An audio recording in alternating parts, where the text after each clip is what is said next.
Well, good morning. This is August 1st, science fiction meeting with the world-renowned Nancy Kress, who began writing in 1976. Nancy is the holder of not only two Hugos, but six Nebulas. So I'll try to get my little scratchy notes here in some kind of order and let you know how lucky we are. First of all, Nancy won the Nebula and the Hugo for Beggars in Spain. That was a novella, I believe, in 1993. Then, after the fall, before the fall, and during the fall, in 2013, she won another Nebula for that. She's a regular columnist at The Writer and has lectured and taught many times at the Clarion workshops. Nancy was also honored internationally to be a University of Leipzig, Germany visiting guest professor. She has taught all levels of English, and that makes me happy, and received her MA in English at SUNY Brockport. She grew up in the New York State region, but since then, I won't go through and list her whole Where's Waldo, where all the places she's lived, but now she's in Seattle, Washington, and she lives with her husband, Jack Skillingstead. So we have many more things we could say about Nancy, but at this point, I think you're all eager to hear her and not me drone on. So I'll turn it over to Nancy. Thank you, Gloria. I'm going to talk about the challenges of writing hard SF. I have written hard SF. I've also written a lot of other stuff, soft SF, and even some fantasy. But about hard SF and about the genre as a whole, some people pronounce it science fiction, and some people pronounce it science fiction, depending on whether they're putting the emphasis on the science or on the fiction. I'm sort of a Charlie Brown wishy-washy in the middle. I think both the science and the narrative are absolutely essential and equally important, and that neglecting one or the other generally causes a story or a novel to fail. In my opinion, hard SF is harder to write than any other kind of speculative fiction. Greg Benford once described anything other than hard SF as playing tennis without a net. And I can see where he was going, but I do think he kind of undervalues the other subgenres. However, I do think it's harder for several reasons. And I want to talk about 4 or 5 challenges that the hard SF writer faces. And the first one I want to talk about is choosing your science and doing the research. If you're already a scientist writing science fiction, Greg, David Brin, Joan Slonczewski was, Catherine Asaro, my former late husband, Charles Sheffield. If you're already a scientist and you're writing science, you pretty much have a grasp of the existing science. However, if you're like me, not trained in science at all, you have to do a lot of research. And even if you are a scientist, you're probably going to be setting your story in the future, which means the science that you already know will have changed a lot. So there are several things to consider when you're picking the science that you're going to build an entire novel around. And I am going to talk about novels because short stories are easier. I don't mean that they're in a lesser form, but I mean that you don't need as much science. I have written short stories that are hard SF, but only with a few carefully chosen details that sort of suggest the rest. And you can kind of get away with that. Not so in a novel. In a novel, you really do need to know what you're talking about. The first consideration in choosing what you want to write, I think, is passion for your subject. You're going to be living with this book for 400 pages or more. For most of us, that is 9 months to a year, and for some of us, it's considerably longer. If you don't feel passionate about the science that you are putting in there, you are going to flag. So I think the first consideration is that you need to choose a science you are genuinely and passionately interested in. For me, that has always been genetic engineering. And one of the reasons that I have been so passionately interested in it is that not only is it the future, in fact, not only is it here right now, but it has so many different aspects that you can write about it. And I will be referring a lot to my own work here because that's the work I know best. Beggars in Spain is about the genetic engineering of the human germline embryo in order to create people that do not sleep. This was a passionate subject for me because I need a lot of sleep. And now that I'm older, I don't get it. And I got to tell you, even when I was younger, I resented it because people I knew that were short sleepers got a lot more life than I did. I've also written, I'm just giving you a little bit of background here. And I also have used genetic engineering to write about bioweapons in two FBI thrillers called Oaths and Miracles and Stinger. And I will be talking about those in a little while. And yesterday's Kin, which I wrote incidentally before COVID, but it's about how you manufacture a vaccine in a hurry, a really hurry, because we have a spore cloud approaching and we do have copies, we do have some of the spores, and that's all we have to go on in order to create from there a vaccine. In Sea Change, I took on the genetic engineering of crops because that too is something that's not only is happening now, but it's important. And what I want to say about all of these subjects is they are controversial. In addition to you having passion, if you choose a subject to write about, if you meet that challenge that is controversial, your readers are going to have strong opinions even before they read your stuff, and they're going to be passionate about it too. And that's an advantage. So the first challenge is to choose a science that you are passionate about and that you can get all your ducks in a row. Okay. Now, what do I mean by getting all your ducks in a row? This is intimately tied to writing method.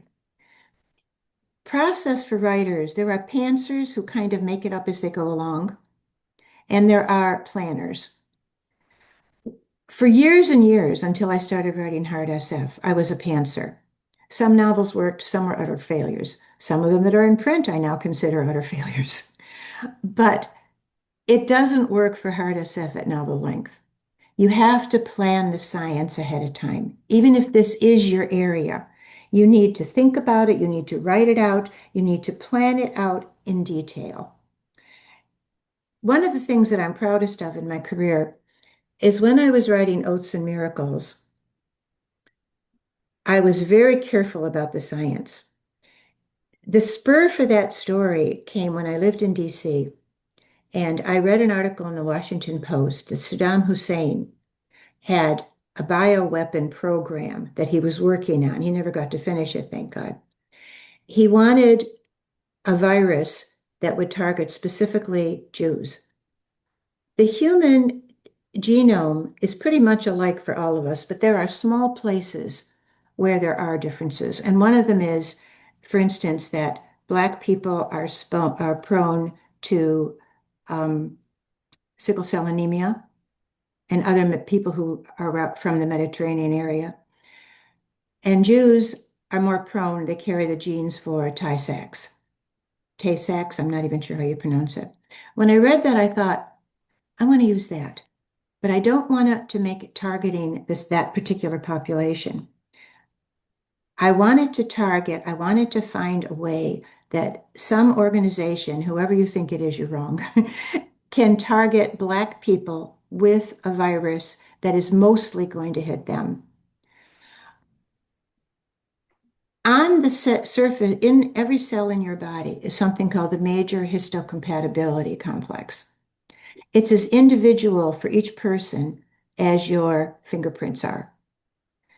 And what it does is it helps govern what pathogens and what other foreign material can get into a cell and what cannot. Because this is very, very individual for mostly African and some Mediterranean people, that's a way to make a virus that is going to target only those people. What I wanted was a virus that is going to target sickle cells. And I wanted to be delivered, the delivery vector, to be the major histocompatibility gene. I also wanted it delivered by a common cold, an adenovirus, which means that everybody in a crowd can be sneezed on, and nobody is going to get sick from this unless you carry the gene for sickle cell anemia. All right, this took a lot of research. As I said, I'm not a scientist, I'm not trained. I worked it all out. I spent a lot of time researching. I laid it all out very, very carefully in a series of 20 pages. I was between marriages at that point, and I was dating a doctor, an oncologist. And I asked him, I said, will you look at this? Will you give me 20 minutes to go through all of this and tell me if I'm going to make a fool of myself or if this is going to sound plausible enough to carry this novel?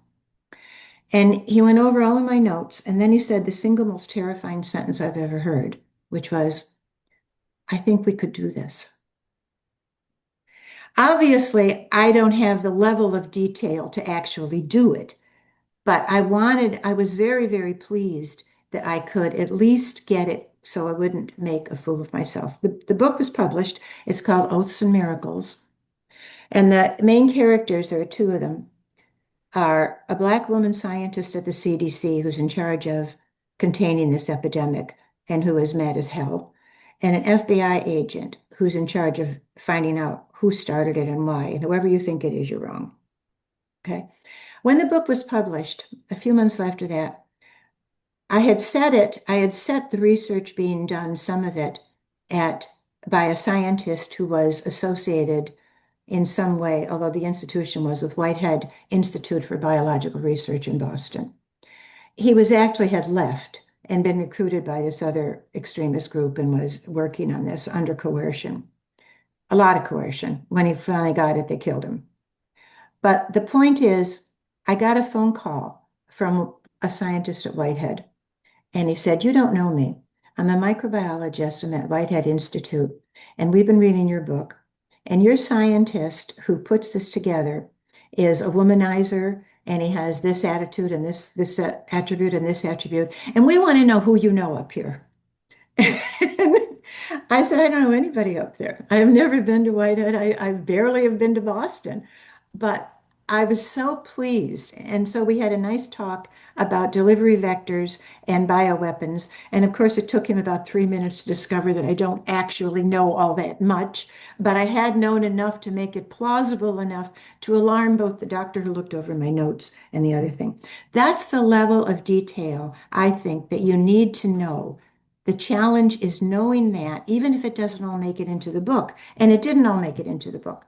But if you know that level of detail, then you can go on to the next challenge, which is important. I also have done, I'm going to come to the next challenge in a minute. I have also researched and written in areas that are not microbiology.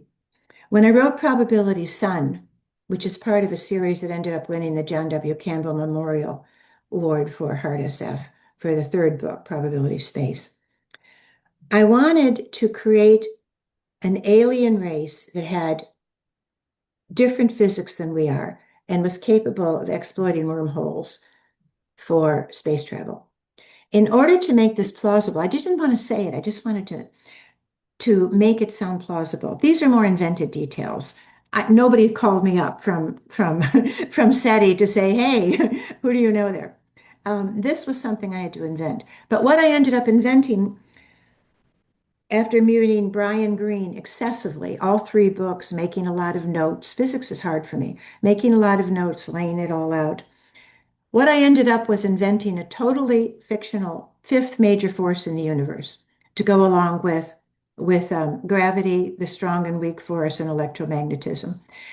What the fifth force does, and it has its own messenger particle with spin and mass, is account for the probability of radioactive decay. Some things have a 17% chance of decaying, some a 65% chance. I said that there is a messenger particle called the proton that is involved in some way I couldn't specify. That level of detail, too, I think is what helped that series win eventually that Hard SF award. Because I think you need that level of details. When Kim Stanley Robinson wrote Red Mars, Not only did he have the passion for Mars, which comes through in every single chapter of that very long novel, but he included lots and lots of detail. I taught that book when I was teaching in Leipzig, and I was teaching an introduction to a science fiction class. I included Red Mars. And I had one student who came up and said to me, you know, it's a good book, but does he have to describe every last damn rock on the planet? And I said, well, yes, he does. He's passionate about it and he needs it, and it helps for the verisimilitude. Maybe he could have left some out, but I'm glad he didn't because the passion comes through. When I wrote yesterday's Kin, which is about putting a vaccine together in a hurry, this is pre-COVID, I did a lot of research on how you actually test vaccines on mice and what kind of criteria you use to determine that the vaccine is effective and also to determine that it's safe. And they don't have a whole lot of time to do this. And later on, after the COVID vaccine came out, and after the biography of Jennifer Doudna was published, Codebreaker, I read it very carefully and was pleased to see how close my research had gotten me to what the actual methods were. Obviously not as detailed, and obviously I could never do them, but this was important because I think it's one of the things that helped the book succeed. So how do you do this research? How do you meet this challenge if you're not a scientist? You read, you talk to people the way I did to my doctor friend. I collect microbiologists the way some people collect butterflies. I have a list that I can call and say, I need something. At one point, I needed to know what makes a virus airborne, what changes have to happen. And a microbiologist, very hopeful, sent me a long email explaining the changes in the cell wall that have to occur in order for a virus that wasn't airborne to become airborne. So you need that level of detail. You also need a jumping off point. This is all part of the planning before you write. What's a jumping off point? This is where your science turns into fiction. If you only use existing science, you're not writing hard science fiction. You're writing a book with actual science in it. But if it's going to be science fiction, there needs to be a plausible jumping off point where what the real science leaves and goes into the science that you're inventing to use in the book. And you have to prepare for that with that level of detail that you've just planned and gotten all laid out ahead of time. When I wrote Beggars in Spain, I don't think I had enough detail, and I don't think I plausibly prepared for it, for what happens. The only reason I got away with it is that most of the book occurs after this scientific advancement of genetic engineering to people that don't need to sleep has already been made. It's not yet out in the public, but it's there. It's done. So I didn't have to go into a lot of detail. But if I were writing that book today, I would write it much differently. There would be a lot more scientific detail in there. I didn't need it because the emphasis was on the societal implications of the science rather than the science itself. I still think I could do a better job today. Observer is my only collaboration, and that's where I needed to be the most careful with the jumping off point. Observer is my only collaboration, and it's written with Dr. Robert Lanza. Dr. Robert Lanza, who is a geneticist, who was partly responsible for the bringing back of the extinct animal, guar, G-U-A-R. Does anybody know how you say that? Maybe it's G-A-U-R. Anyway, I don't know why we needed it brought back, but we did. And apparently there it is. He was connected with Johns Hopkins and now heads a genetic bio firm. However, he didn't want to write about any of that because in my experience, they never do. When I was teaching writing in DC, half of my class were either lawyers or described themselves as recovering lawyers. And I would say to them, why don't you want to be the next Scott Turow? Why do you want to write SF? Why don't you want to write legal thrillers? I would love to have all the knowledge you've got in your head. But they didn't. They were all writing elves and unicorns. So Dr. Robert Lanza did not want to write about genetic engineering. He wanted to write about a theory he'd already published 3 nonfiction books about called biocentrism. Biocentrism is concerned with the role of consciousness in the universe. And we do know that consciousness is connected in some mysterious way. And many scientists, including Stephen Hawking, have believed this. Because when you do the double slit experiment, and many others that follow it, whether or not your particle is being observed determines how it behaves. It will even determine that retroactively if you observe it. This has been known since 1950s, but it's not known to the general public. So when I was laying out the way I was going to do this book, it was necessary for a general audience to start with the two-slit experiment, move on through all of the iterations that happened after that, and including entanglement, quantum probability, quantum imprecision, the Heisenberg uncertainty principle, and then move into where scientists have conducted experiments where entanglement has moved into the macro world. There have been scientists that have successfully entangled buckyballs, which are not quantum level particles. There was an experiment done where tiny little diamond chips have been successfully entangled. You're talking macro level stuff here. And I did the writing for Observer, but the ideas are Dr. Lanza's. They come from his biocentrism theory. And in a nutshell, this is it. Consciousness created the universe, not the other way around.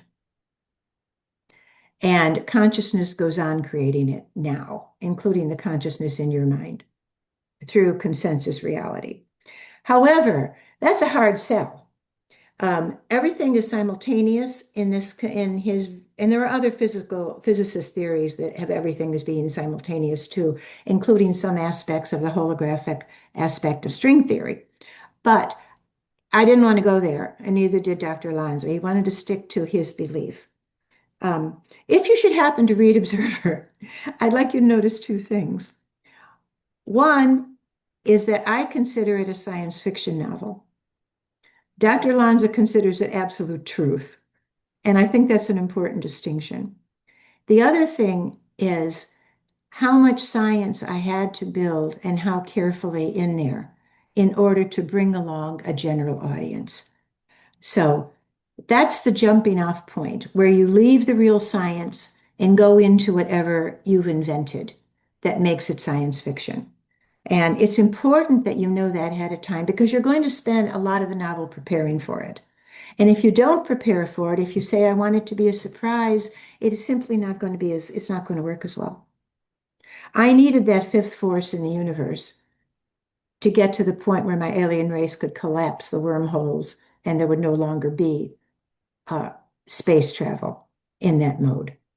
And I needed to prepare it very carefully. Kim Stanley Robinson needed to set up the stage for terraforming of Mars in many different ways. He also needed his jumping off point, which is a life extension rejuvenation treatment, because otherwise his characters are going to be dead long before Mars can get terraformed. So he needed that, and he had to set up that carefully too, and he did. Okay.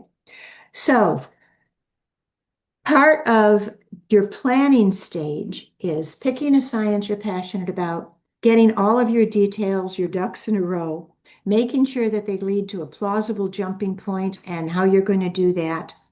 And you will need it for the next challenge, which is how can you integrate all of that with a narrative? If you have a weak narrative, readers are not going to read your book.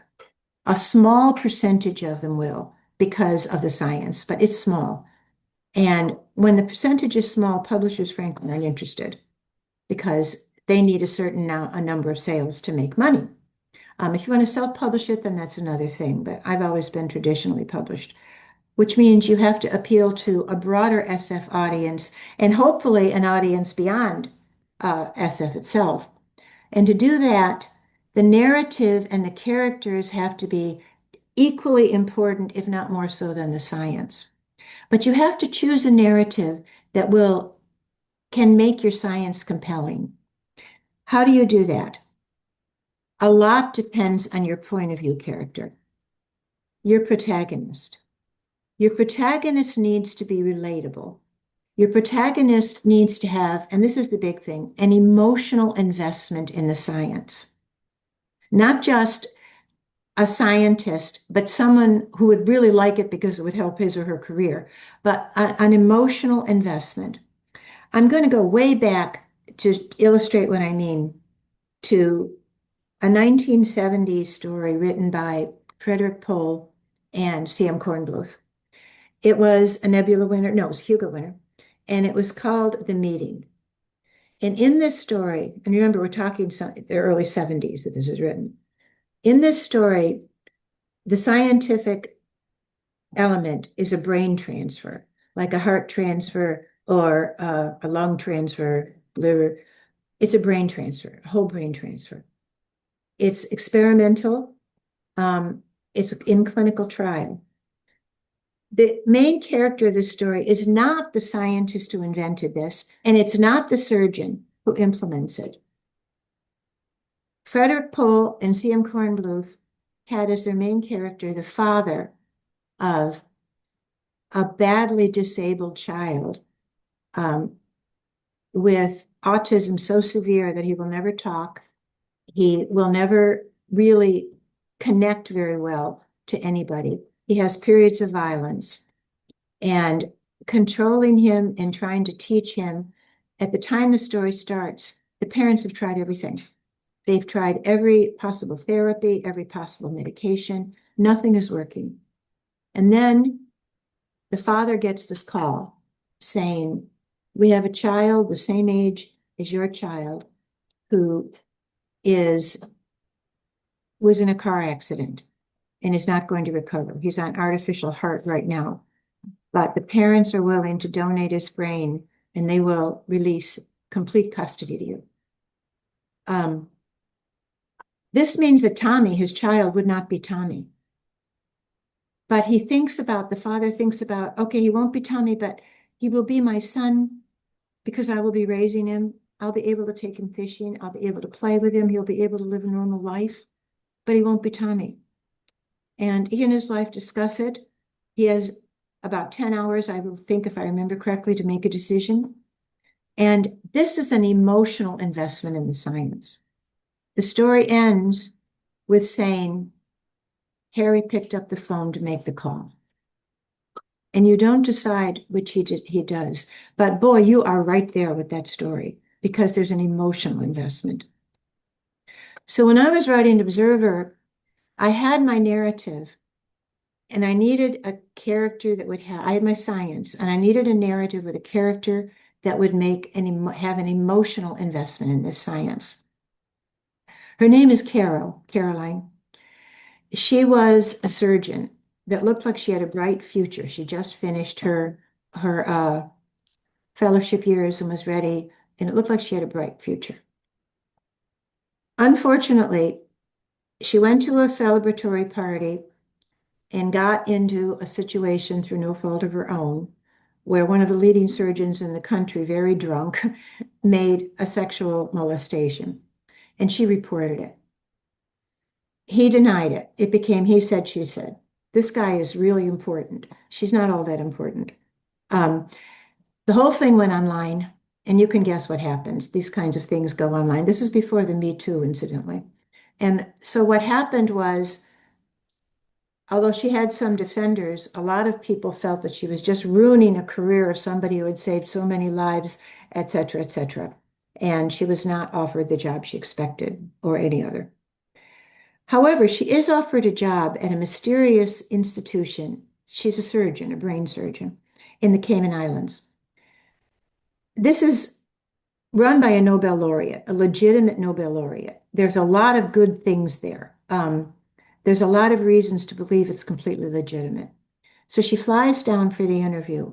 And it turns out there's some things to make it believe that it's a little strange too, but it looks completely legitimate. And there's reason to think that it is. She even knows the Nobel laureate. He is her great uncle, and he is dying. Okay, so she considers all of this because not only does she need a job, but she's the sole support of her sister, who has a severely disabled child with cerebral palsy, a very bad case. And Ellen, her husband has deserted her, the sister, and she depends on Caro as well. So now I have a situation where there's an emotional situation. She's invested in this and what's going on down there.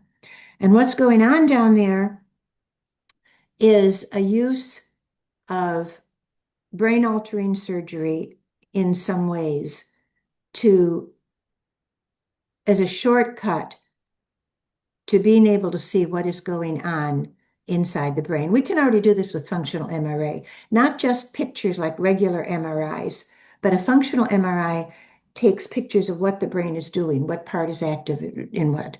And the Japanese, I'm back to the real science now, have done some really good work on this, on training patients, volunteers, into, say, looking at a picture of a cat, and they carefully record exact brain functioning for that picture.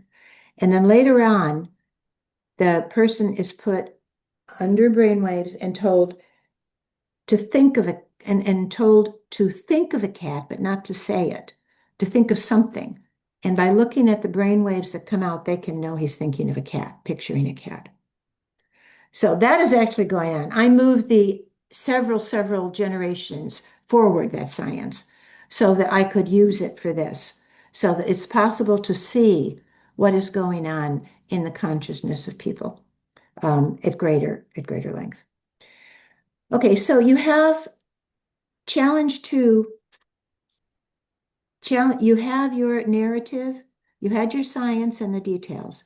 You have your narrative, and it's going to be integrated. It's well integrated. It involves a character who has an emotional connection with the science.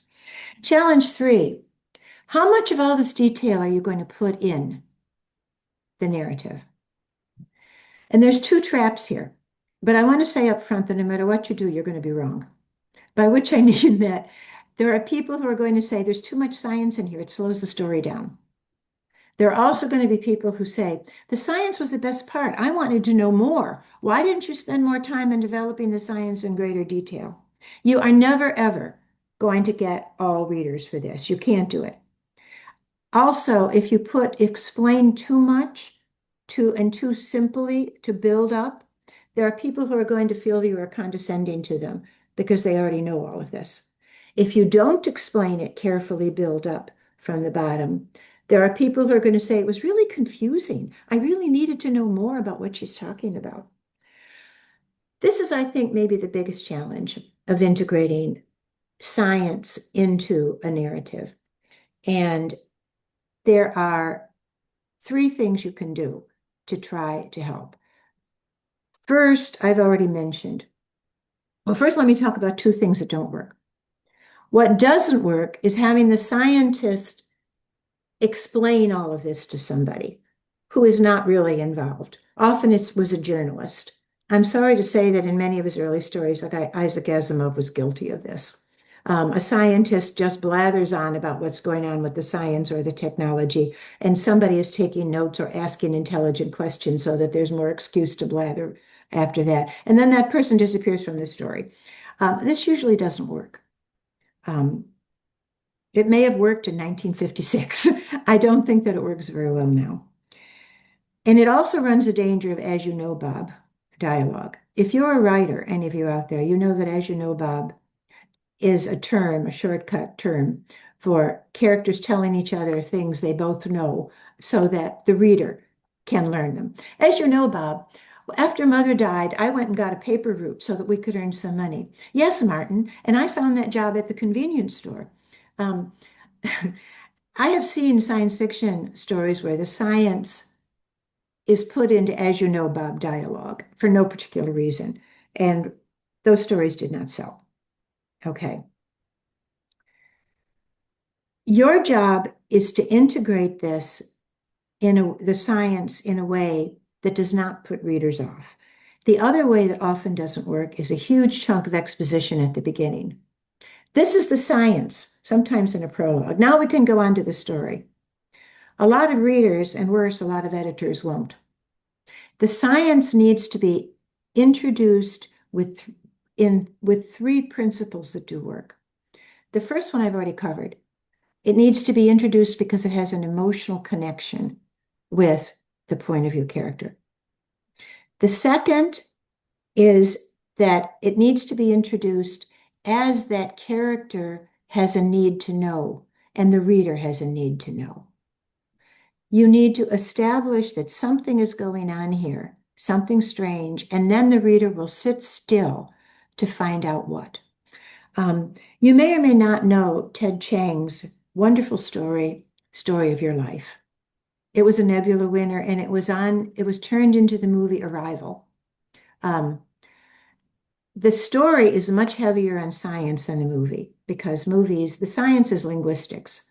The major character is a linguist decoding an alien, or a team of linguists decoding an alien language that is really alien because it reflects the way they think, and that's really alien. Ted Chang, who wrote this, told me that he spent 5 years researching how linguists work in order to get the details right. And then he laid it all out, as I just said I did with the bioweapon. He laid it all out till he was sure he had it and would integrate with his story. Okay.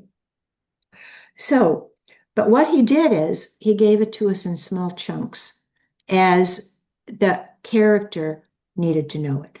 And the character needed to know it because she's closing in on something, and what she's closing in on about this language is getting stranger and stranger.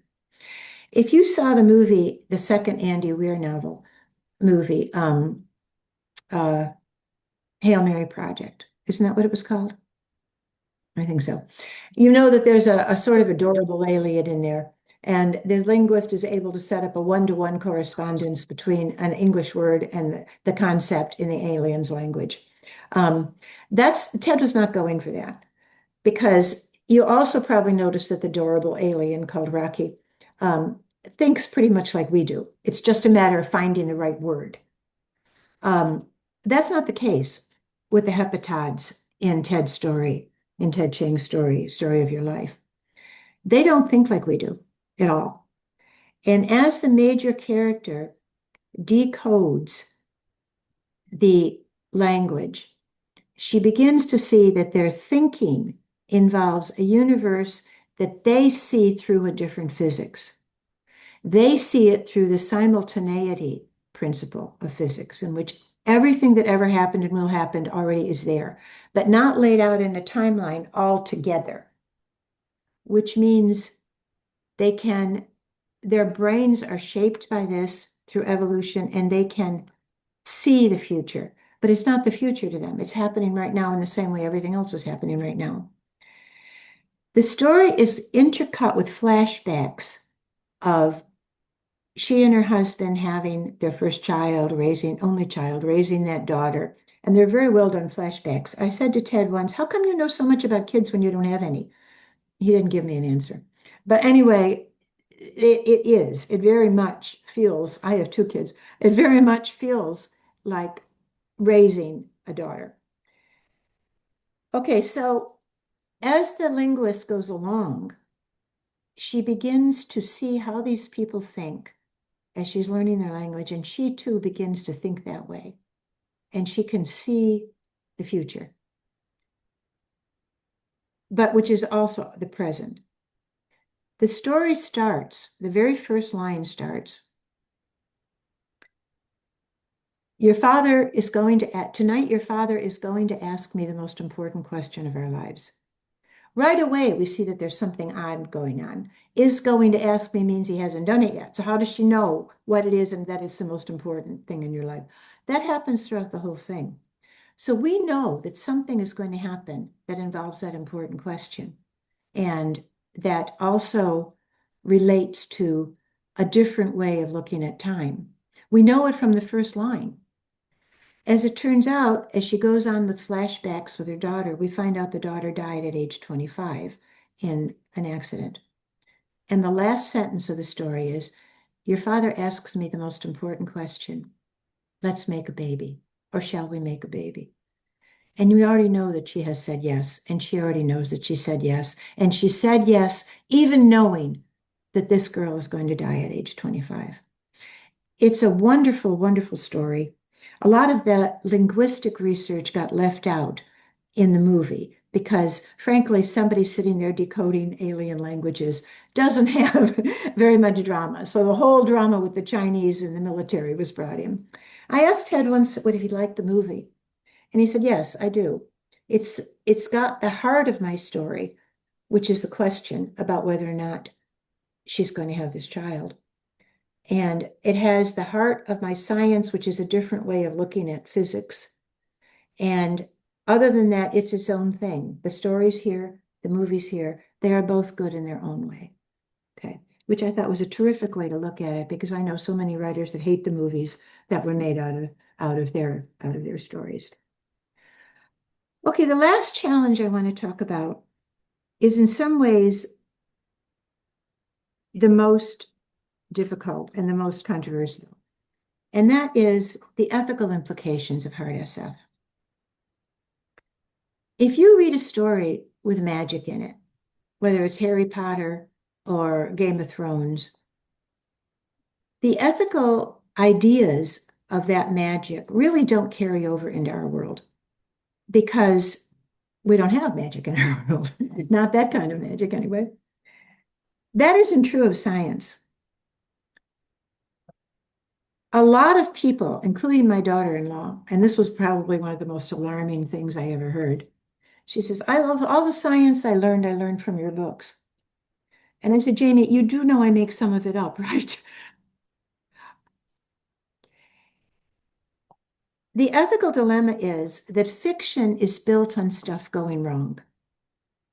And this means that hard SF writers frequently focus on the dark side of science, on what can go wrong, whether it's with biology or physics or God knows AI. Right now, there's whole spates of science fiction being written about what AI can go wrong in. And again, it isn't only hard SF that has this issue of needing things to go wrong in order to create a narrative. Stanley Elkin wrote a fantasy called The Living End. It's a novella. It's a take on the book of Job from the Bible. And his character has had some very bad luck and loses everything. He's in pain and suffering the way Job was. He wants to know why God would create a universe with all this pain and suffering when he could have not. He could have created some other. He wants to know. So he spends the book trying to get to God to ask this question. And at the end of the book, he gets there and he confronts God and he says, "Why did you do this? Why did you create all this pain and suffering? You didn't need to. You could have created a universe with more harmony in it." And God leans forward and he says to the character, "Because it made a better story." And that's the dilemma in hard SF. The ethical dilemma. The dark side of science makes a better story. Consider, for instance, all the apocalypse stories, all the novels built on an apocalypse, whether it's a nuclear apocalypse or whether it's a bioweapons apocalypse or a climate change apocalypse, although we've only partially caused that one. But look at it all. It gives you automatic tension, it gives you automatic conflict, it gives you automatic everything, even when the science could go in a different way. I want to take just one little example, which is cloning. We clone right now. We clone crops, we clone animals, we clone especially microbes. Insulin was very expensive before we learned how to make it inside E. coli bacteria, and how to make it those clones so that insulin could be plentiful and cheap. But if you just write the story of that, it doesn't have enough conflict. So what you get for cloning are some wonderful books and some not so wonderful ones that have to turn cloning into something it isn't. Kate Wilhelm's Where Late the Sweetbird Sang is a wonderful novel, but she has cloning in order to repopulate after an apocalypse. She has cloning where children are born pretty much in litters, 4, 5, 6, because they've been cloned.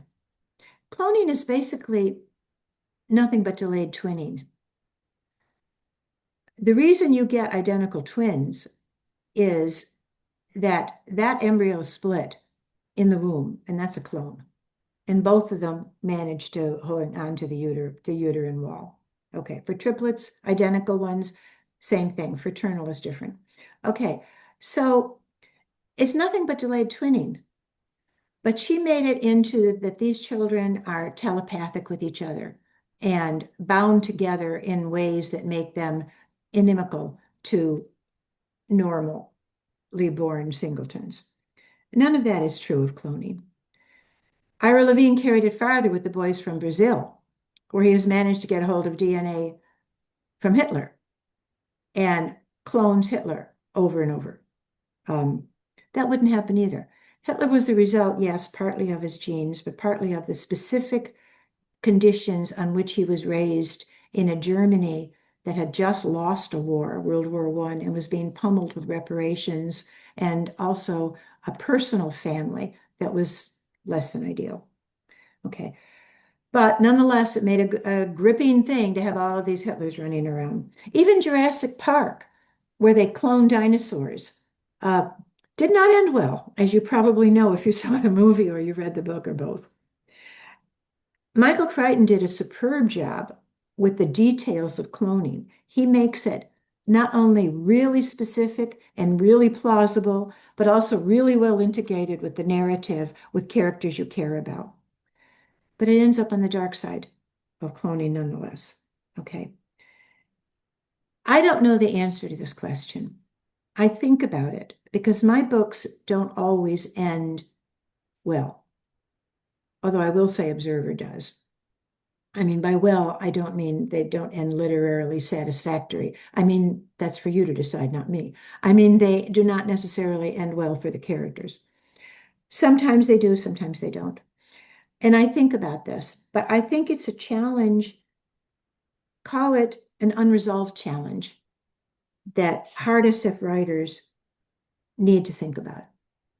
So these are the challenges to summarize about writing hard SF as I see them. First of all, seamlessly leading real science to plausible and invented science that is an extension of that real science, so that you have science fiction, okay? Including just the right amount of scientific detail, not too much and not too little, so that your readers, and again, this is the one you'll never satisfy everybody, can follow what you're doing, but you're not slowing the story down so much.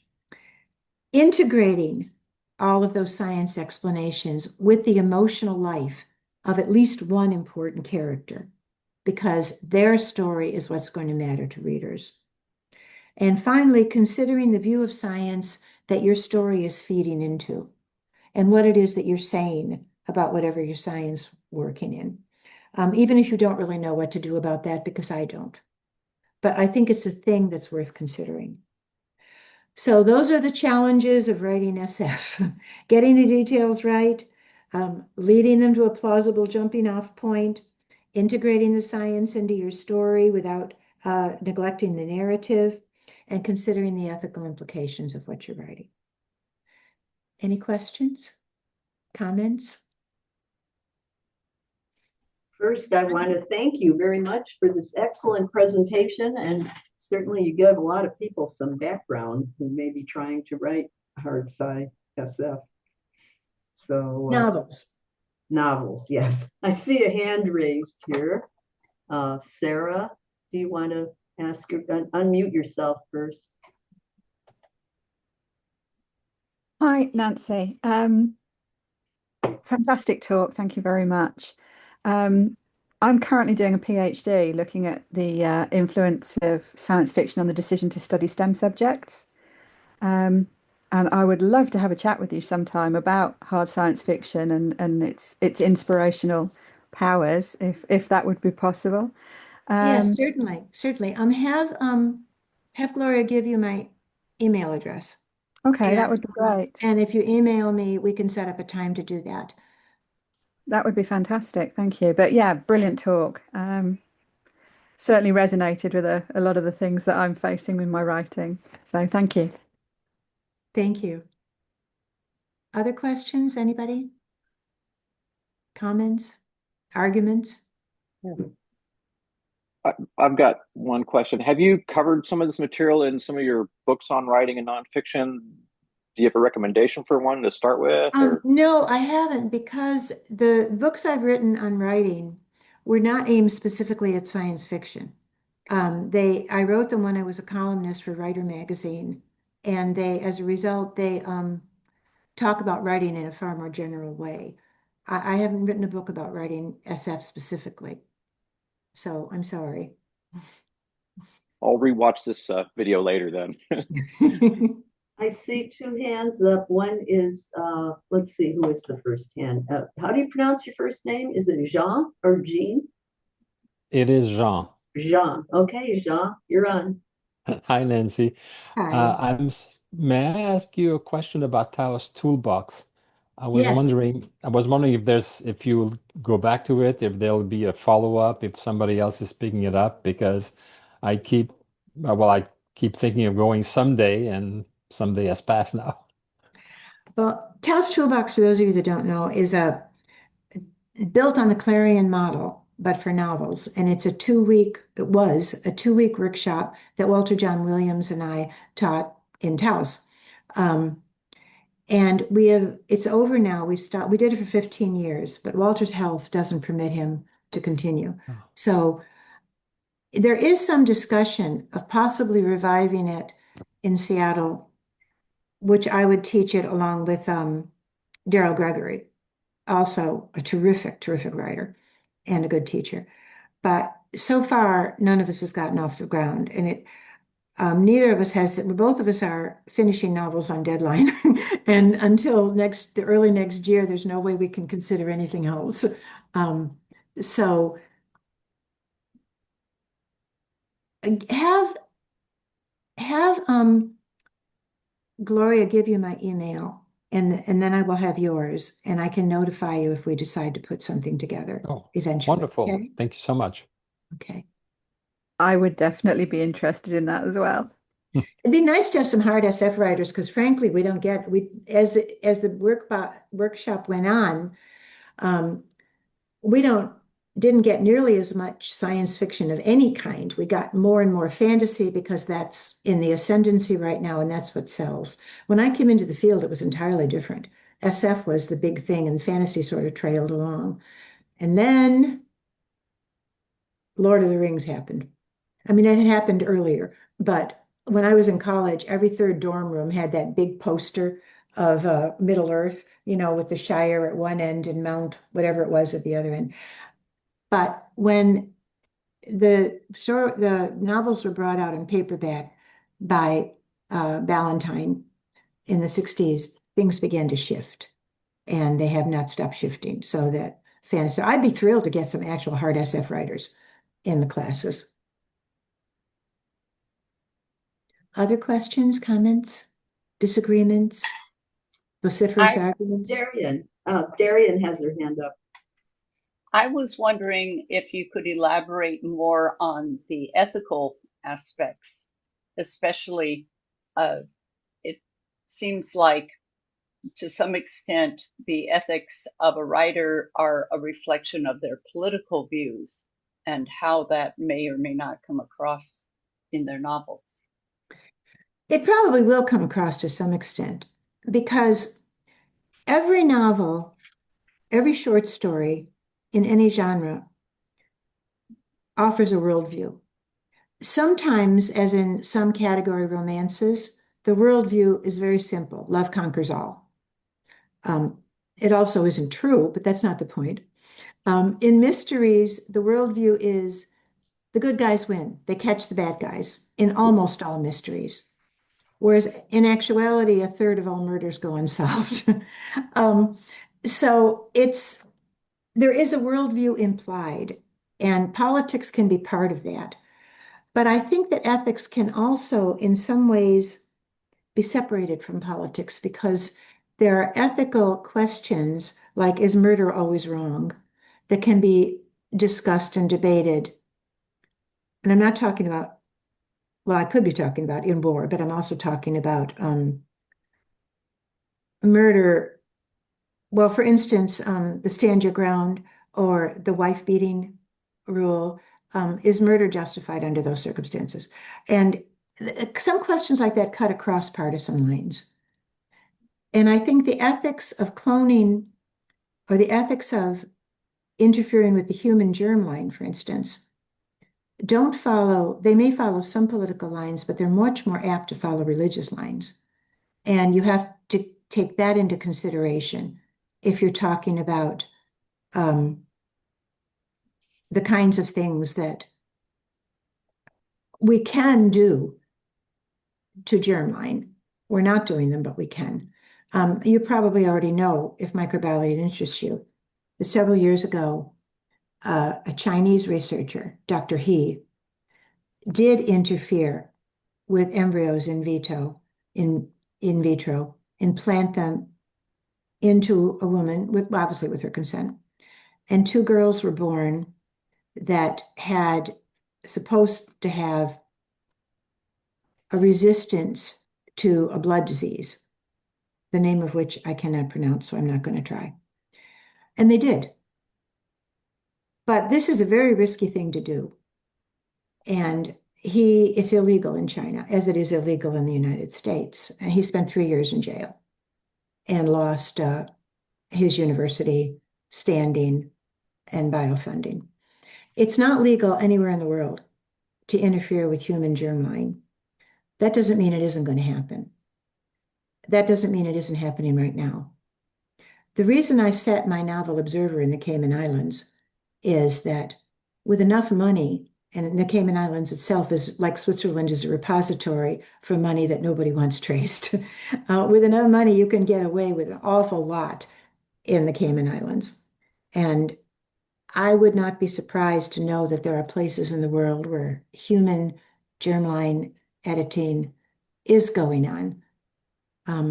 It's really not a good idea at this point. There are too many things we don't know. There's the mosaic effect where other genes are affected or only some genes are affected by a change in genes. But we're on that road. And I say that because I have two nieces who both had conceived their children by freezing their eggs when they were younger and when they were ready to have children in their late 30s and early 40s and were married, unfreezing eggs and having them fertilized with their husband's sperm, and then getting viable or non-viable embryos. They were both lucky. All the embryos, they each got half a dozen embryos, and all of the ones that were implanted took, which doesn't always happen. But here's what happens when you do that. The first step, the first test tube baby, they were called, in vitro fertilization in 1978 was Louise Brown. And there was screaming and yelling in the media, in the popular media. We're interfering with nature, we're playing God, we're creating monsters, et cetera, et cetera. There have now been hundreds and hundreds of thousands of kids created with in vitro fertilization. If you were born after 1978, ask your mother. You could be one of them. That died down. The next step was to, when we sequenced the human genome, to look at the genomes of viable embryos and pick which ones we want to implant. This started with gender. In the United States, when prospective parents pick gender, a slight but definite majority of them pick girls. In China, they pick boys, which is why there's now an excess of 1 million Chinese boys in each age group than there are girls. And it may be more than 1 million now. I don't know what they're going to do about that eventually. However, the next step, which we also do now, we can look at those embryos, those viable embryos, and see whether they're carrying the genes for some inheritable diseases. Huntington's chorea is a terrible, terrible disease. It not only it comes from a repeat of genes. A sequence repeats over and over and over. How many repeats there are will tell you not only when you get it, or not only tell you that you're going to get it, but when you're going to get it, how old you will be when you get it, depending on the number of repeats. It leads you into madness, literally madness, psychotic, and it's a terrible disease. We can screen for this. It's a repeat. We know where that repeat looks like. If you have it in your family and you choose in vitro fertilization, and you have, say, 8 embryos viable, you look and you pick one that doesn't have that repeat. We can do the same for some other diseases, genetic diseases. The step after that, which we haven't done yet because it's too complicated, is to start selecting for other traits. For instance, being short is not a disease. But if you are a boy and you're 5'2", it's not an advantage either. Doesn't matter as much for girls. If we knew which genes selected, and this is where it gets tricky because it's not a single gene or a single repeat, for tallness and how they interacted, and we knew everything about it so it was safe, we could select for height. You can see where that's going. You can see that it goes farther and farther for selecting traits. It also, we can do knockout genes. We do it all the time in mice. You knock out genes for the immune system because you want a mice without an immune system in order to test certain drugs. We do it all the time. We can do it since we share, 97, 98% of our genome with mice, 96, it's up there. We could do it in humans too, but we don't. It's illegal for one thing. But we're going there because I really believe that once the genie is out of the bottle on anything, you can't put it back. And if it can be done, eventually someplace it will be done. I do want to recommend a book to all of you, though, and maybe this will answer the question that somebody else had. There's a book, I'm recommending this with some trepidation.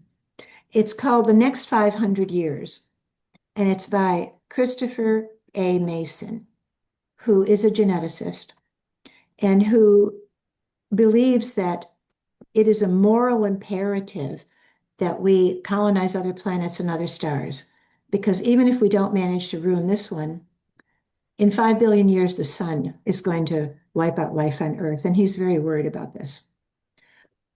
I also think this man is batshit crazy. He has laid out exact timelines for when everything should happen and will happen for 500 years. I don't think you can predict history for 10 years, let alone 500, but he's got it there. And the reason the book is so interesting is that he is also brilliant, and especially on genetic engineering, since that's his field. It's a really eye-opening look into what is being done now and what can be done in the future, and in his view, how close we are to it. But it's a sobering book, and I do recommend it with some trepidation. But I have to say, it's fascinating. Now I've forgotten what the question is. Oh, but I have another thing. Well, thank you for answering. I think you did cover that one fairly well. I have another one in the chat, and I will read it to you. Yeah, because I'm not getting the chat. I don't. Great. This was before the hand was raised. Great talk, thanks. What do you think of the difference between the two rules for starting premises? One, that the author is allowed only one outlandish premise, e.g. a time machine or invisibility or teleportation, and everything following has to be grounded in reality, versus two, a Star Trek universe in which all kinds of impossible inventions and capabilities are allowed. So the question is, what do you think of the difference between those two? I think neither one of them is hard SF. If you're doing faster than light travel with what we know now, you had better work really hard with hand waving to convince me that you have a way that this is possible based on physics. I'm not saying they can't be good science fiction. They can, but they're not hard SF. There is the occasional exception. In The Martian, Andy Weir's first book that became a movie I liked quite a lot, there is one thing that starts the action that cannot happen, and that is a storm on Mars powerful enough that eventually it drives a piece of equipment through Matt Damon's spaceship, and also requires that the humans take off, explorers, because there's too much flying sand that could get around into parts of the ship. Mars does not have a thick enough atmosphere for that kind of a storm. It just doesn't. So that is not, and Andy knew it when he wrote it, that is not plausible. However, everything else that happens is. I once had the privilege of sitting next to an astronaut at some banquet or other at U, and who had come down from the ISS, and I was talking to him about that movie because it had just come out and he had seen it.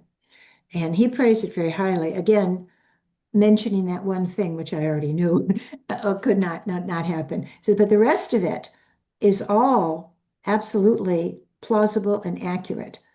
So I would classify that as hard SF despite that one little thing, but not a time machine. Not unless you can really do some fancy hand waving that I can be convinced. That doesn't mean it couldn't be a good SF novel. It could be a great SF novel. There are some wonderful SF novels that are not hard SF, but I don't think it qualifies as hard SF. Again, I have a very stringent definition, so it may be that others would not. However, to answer your question in one other slightly way, after you introduce this premise, I think it's important that everything, whether it's hard SF or not, I think it's important that everything else be plausible, because you will earn our belief in that by how plausible everything else is. And I have a big beef with SF movies because most of them are just awful. Because even the ones that start with the tone of hard SF then veer off into complete inanity. I mean, consider Interstellar. The only things that can escape a black hole are Hawking radiation and Matthew McConaughey. I mean, come on. I really, really dislike most SF movies for that reason. There are some exceptions. But if the rest of it had been more plausible, I might have been more willing to, although not that particular thing, to accept some of the other things in Interstellar, but probably not. Okay, well, I do see we have Starlet Swan's hand and then another hand up. Starlet? Okay, we'll take two more questions, Gloria, and then we'll have to stop because I didn't realize it was quite this late. Okay, Okay. sure. Whatever you want. Okay, Starlet? Hi. Hi. I will say that when you're talking about having an illness and having the possibility of being born without it, when you're talking about a devastating illness, I would say I would be extremely interested if that could have happened before I was born. Mm-hmm. But I will say that my illness has shaped me Mm-hmm. and has made me a writer. So another thing to consider is that when you take a challenge out of somebody's life, you don't really know the repercussions that it has on the personality, on what that person is going to become, etc., etc., etc. And sometimes going through that hardship is what makes it worthy, I guess. I think that's part of the ethical dilemma, yes. And I think that's part of what we're not considering enough when we teach our young scientists. Very few colleges and on the science track include courses on ethics and on the various sides of questions like that. I actually just sold a story to Reactor magazine that's on this very topic, on whether ethics should be considered more in science. It's called The War at Richard Feynman. Richard Feynman is an academy, Richard Feynman Academy for Gifted in the STEM sciences in STEM. And these kids are teenagers. It's in a very elite prep boarding school, but they're all gifted in science. And the war at Richard Feynman won't be out until next summer.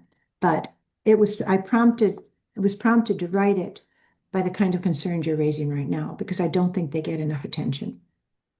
I appreciate you saying that and doing that. For me, so I am a poet, a fantasy writer, and also a science fiction writer. So, and in my fantasy, I actually include hard science. It may sound silly, but I actually do.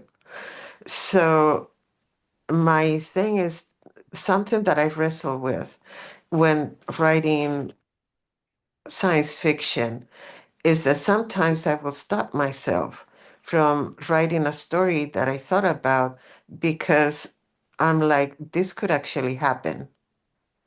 Like, for example, the story you were talking about um, of having engineering a virus to target Black people.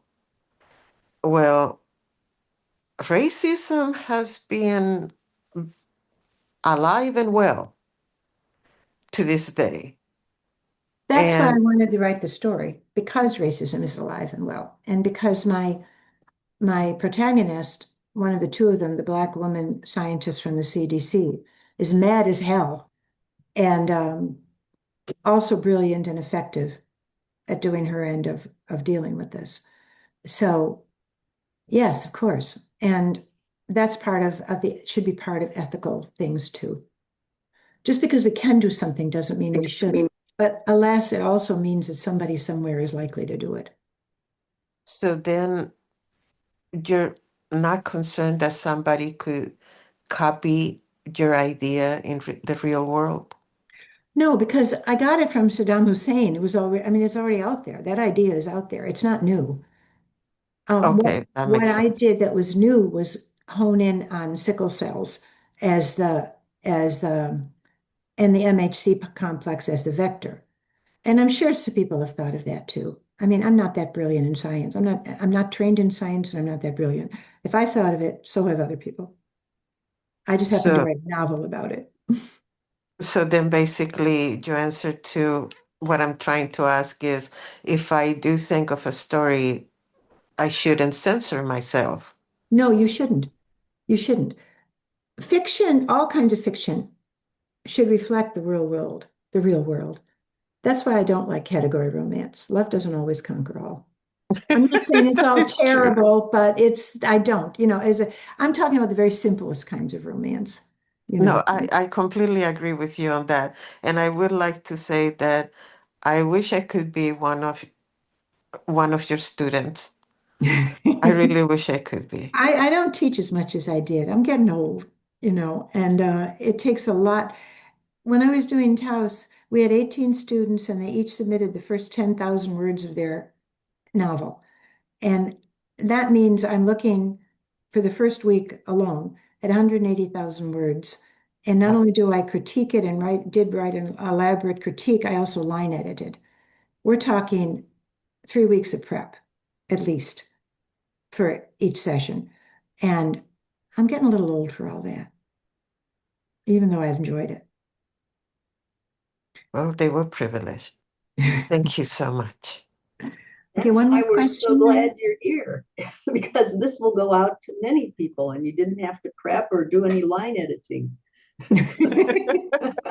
No, but I did make notes. Oh, I saw you looking down there. Did you happen to know Anne McCaffrey by any chance? No, I didn't. Oh, that's too I did bad. not. Because she was dealing with some of these. I put it in the chat. I'm sure you're familiar with The Ship Who Sang. No, I read her Pern novels when I was young, Okay. and that's all I had read of hers. The Ship Who Sang is about the ethics of implanting a disabled girl's. She was very, very disabled, and putting her as the operating system of a starship. It's wonderful. That So, seems unethical to me from the well, get-go, but it's okay. a wonderful thinking about the ethics of doing that. Oh. let's see. I had a question for you too, if I can find. Hold on just a second. I want to get in one question from me. And I'm flipping pages, so it takes a couple seconds here. Okay, my question is totally on a different level. And it's, did you find the responses of the students different in Leipzig, or are audiences the same?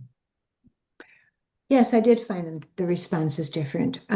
One of the books we read is one of my favorite all-time SF novels, which is Ursula Le Guin's The Dispossessed. And if you've read The Dispossessed, you know that it's concerns the cultures of two places. One of them is a lot like Earth. There's different countries with different nationalisms. There's a communist, there's a runaway capitalist, that kind of stuff. The other one is the moon of the planet Antares, where 7 generations earlier, a bunch of idealists had colonized this moon. It has an atmosphere and, dirt, but no sentient beings. And they live in an extremely, what Le Guin says is an imperfect utopia, an anarchy, essentially, but one that is shaped by intense shaping of the youth in benevolent and altruistic ways of ethics. Whenever I taught that book, and I taught it when I was teaching college in the States too, I would ask at the end when we're done, if you had a choice, would you rather live on Antares, the imperfect utopia, where everything is shared, nobody has very much and nobody owns stuff, but it's all shared and everybody has enough to eat and a safe place to live and all the rest of that stuff? Or would you rather live on the big planet in essentially a runaway capitalistic society where the bottom layer is really bottom and the top layer is really top as far as material things and opportunities? When I taught it in the United States, I would usually get half and half.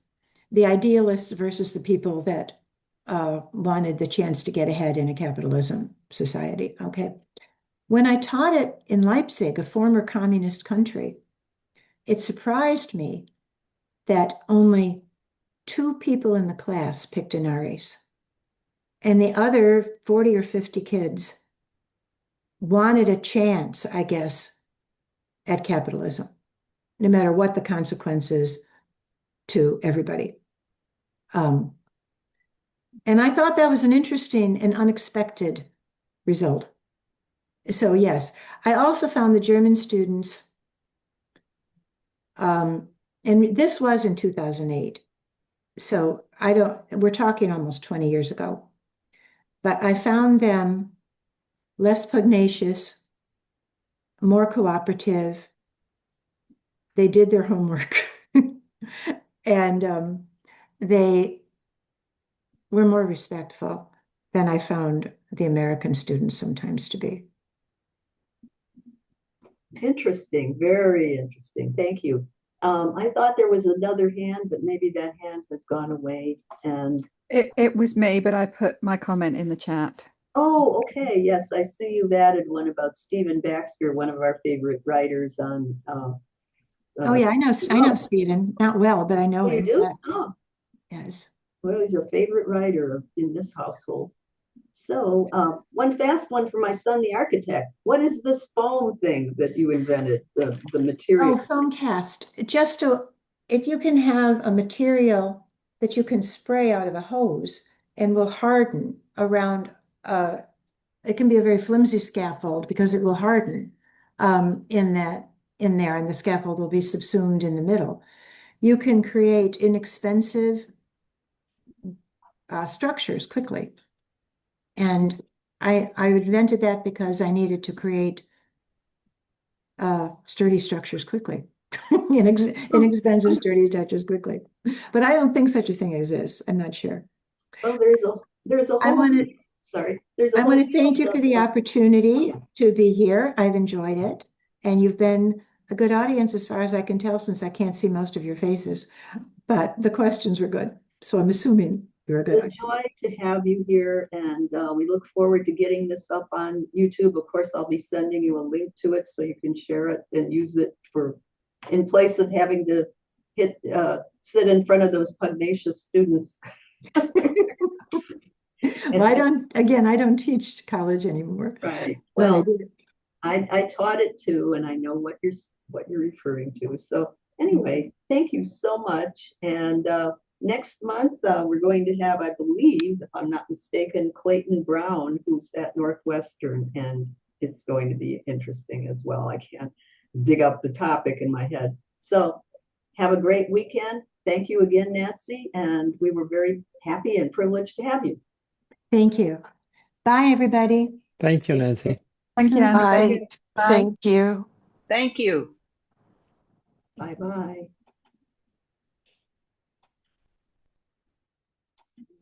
Where's my end? Bye-bye, everyone.